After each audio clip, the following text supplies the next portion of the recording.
will you be comfortable to lend to a Reliance, or will you be comfortable to lend to a new age startup? So there was a debt instrument called CDOs, which led to whole crisis, and that instrument was rated A plus by all the agencies. But if you are top rated, the probability of default that you will have is less than 0.5%.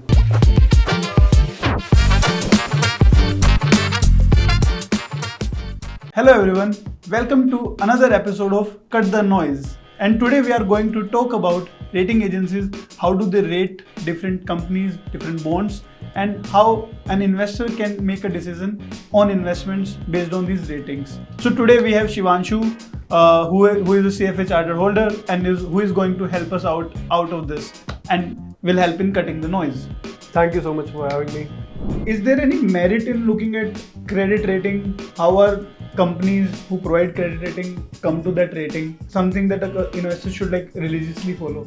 So credit rating is nothing but a grade that is assigned to a borrower, which in the end reflects what is the probability that the borrower will repay the loan that it has. So for example, there are two companies, right? Company A could be Reliance, right? It has predictable cash flows, it has a profitable business, it has a top-notch management, and compared it to maybe a startup, maybe 1 or 2 year old startup which is into lending space, which is wanting to have some debt on their books. So what will you be comfortable to lend to a Reliance, or will you be comfortable to lend to a new age startup wherein the business model is yet evolving, the management team is yet to finalize what their business model is like and how predictable will their cash flows be. So obviously you will be comfortable to lend to a Reliance, right? And that is why a credit rating of a Reliance would be better than a credit rating of a maybe say a company B or a startup, right? So that is how we can define credit rating. So the rating is in a band of A to D. But now coming to who rates them, it's the credit rating agencies.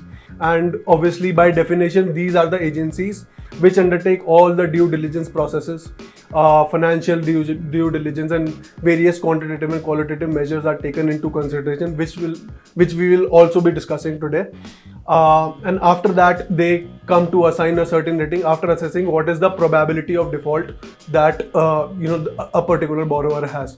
I'm not sure how many scenarios, but it has happened that even credit rating agencies are getting defunct by the regulators. There is a study by CRISIL, and if you see that report, even if you are very top-notch rank, maybe a AAA. So for example, if you can consider maybe 2008 crisis, so there was a debt instrument called CDOs, which led to whole crisis, and that instrument was rated A plus by all the agencies, but that in the end defaulted, right? Because the basic premise that they were living on was that the home prices will never fall, right? And that's why that bubble burst, and then even that A plus rated instrument defaulted, and that led to the 2008 crisis. So it's not foolproof, but the study says that if you are top rated, the probability of default that you will have is less than 0.5%, right? Compared to any maybe speculative grade that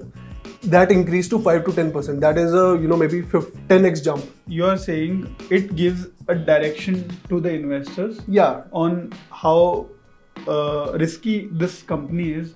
Obviously, a company like Reliance might get a better rating because of the past history or the kind of numbers they are doing, and a startup where the data is less, the rating might be automatically lesser than the. Obviously, it just reflects the risk. Quickly coming back to investor's point of view, okay, let's say I want to invest, right, and I also know for a fact if the rating is high, returns would be lesser because they are more safe, right?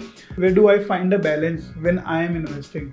Should I look for very, very low rated product to just get high returns?